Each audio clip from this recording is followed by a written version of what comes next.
So it's so nice to be amongst friends, especially right now when I'm going to ask for a little bit of forgiveness because we're a little bit of a punt, right? So I'm going to share something with Kevin and I'll follow up. But this note is from Kevin to all of you. It says, I wanted to let you know why Suzanne and I are not in worship with you today. Friday evening, we received notice that 2 members from the youth group who were with us at North Street Mission this past week tested positive for COVID after they left us. Out of an abundance of caution and maintaining our practice of following the most up-to-date COVID-19 prevention guidelines from the CDC, Suzanne and I are observing a 5-day period of quarantine and will be tested twice before returning to church.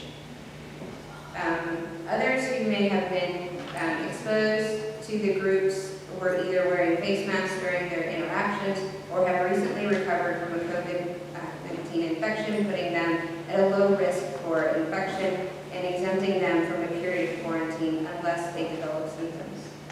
So far, I'm feeling fine, and I'm hoping to be back in the office on Wednesday. In the interim, please call the church office with any needs, and either Emily or Keith will get back to you. Emily is the guest speaker at a special service at her home church in Marion today. So we are in a debt to the people who lead worship this morning on such short notice. That's the forgiveness part. We have contacted all of those who may have possibly been under the current CDC guidance for safe practices, and as far as we know, none have tested positive. So just wanted to share that with you. Kevin and Suzanne seem to be doing well, but knowing how contagious the current variant is, just want to make sure that we're taking precautions for everyone. So super thankful that we are doing a few things a little bit different today.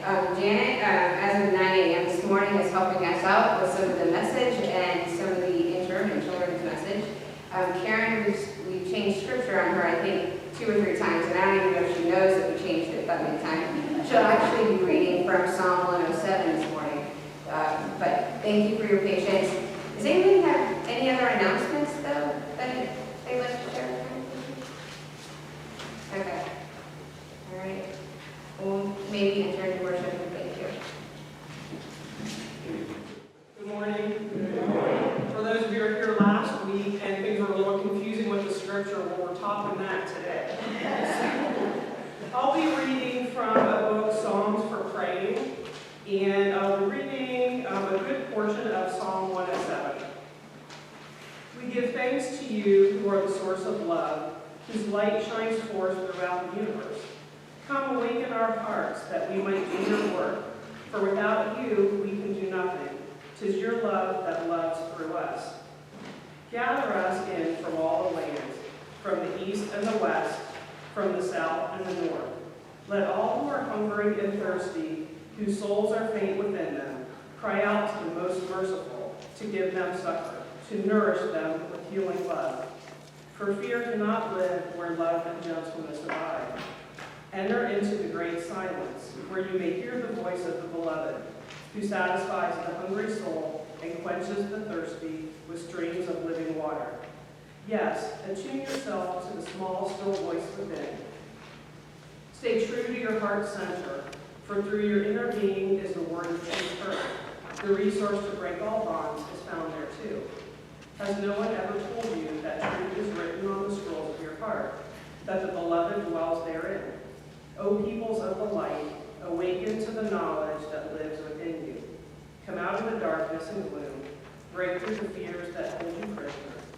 Do not you know your destiny to be a light unto the world, a bearer of peace and harmony?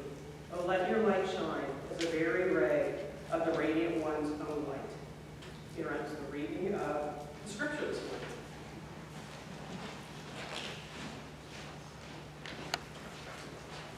We have a song now from Joel, and I didn't learn your last name. The Chomp? Okay. From the Iowa Light Opera. We just love having you here today.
these are from, it's called Disciples for the Inner Life, and it is the devotional book that I use. And it's divided into topics. And this one is from the week on discipline. God does not demand that we give up our personal dignity, that we throw in our lot with random people, that we lose ourselves and turn from all that is not Him. God needs nothing, asks nothing, demands nothing. Like the stars, it is a life with God that demands these things. Experience has taught the race that if knowledge of God is the end, then these habits of discipline, spiritual disciplines, are not the means, but the condition in which the means operates. You do not have to do these things, these spiritual disciplines, at all. God does not, I regret to report, give a hoot. You do not have to do these things unless you want to know God. They work on you, not on God. You do not have to sit outside in the dark if you want to look at stars. But you will find that darkness is necessary, but the stars neither require it nor demand it. I read this quote a lot when I'm doing a retreat or talking about spiritual disciplines, because it's a reminder that those disciplines are to put you in a space so that you can connect with God. And I often talk about the importance of having a space. For me, in this house it's a little different, but in a lot of the houses that I've lived in, I have a specific chair where I would do devotions. And when I sat down in that chair, I already was sitting in God's presence, because that's what I used it for. And that's what these disciplines do. They put you in a mindset where you can sit and listen and understand what God is trying to tell you.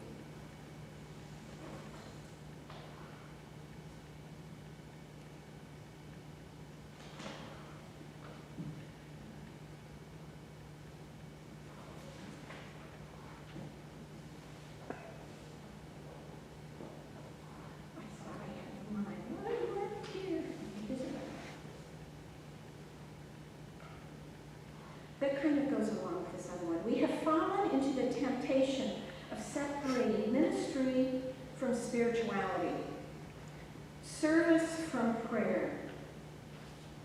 Our demon says we are too busy to pray.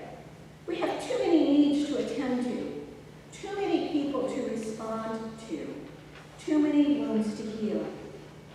And that prayer is a luxury, something to be done when we have a free hour, or a day away from work, or a retreat. The few who are exclusively concerned with prayer, such as the Trappists and others, seem isolated hermits, are not really involved in ministry. They are set free for single-minded contemplation and with Christian service to others. But to think that way is harmful. Harmful for ministers as well as for contemplatives. Service and prayer can never be separated.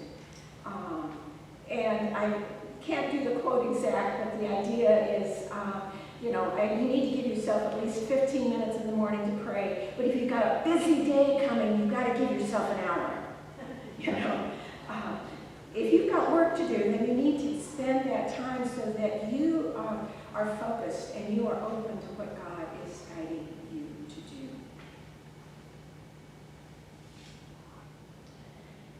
I'm closing with this one. It's one I found, a long time ago, and we've used a number of times, and I think it's a good reminder for all of us, and it's a good way to close this time. It's by Clyde Reed. Celebrate the temporary. Celebrate the temporary. until tomorrow. Live today. Celebrate the simple things. Enjoy the butterfly. Embrace the snow. Run with the ocean. Delight in the trees. Or a single lonely flower. Go barefoot in wet grass. Don't wait until all the problems are solved or all the bills are paid. You will wait forever. Eternity will come and go, and you will still be waiting. Live in the now, with all its problems and its agonies, with its joy, with its pain. Celebrate your pain, your despair, your anger. It means that you're alive. Look closer. Breathe deeper. Stand taller. Stop grieving the past. There is joy and beauty today. It is temporary, here, now, and gone. So celebrate it while you can.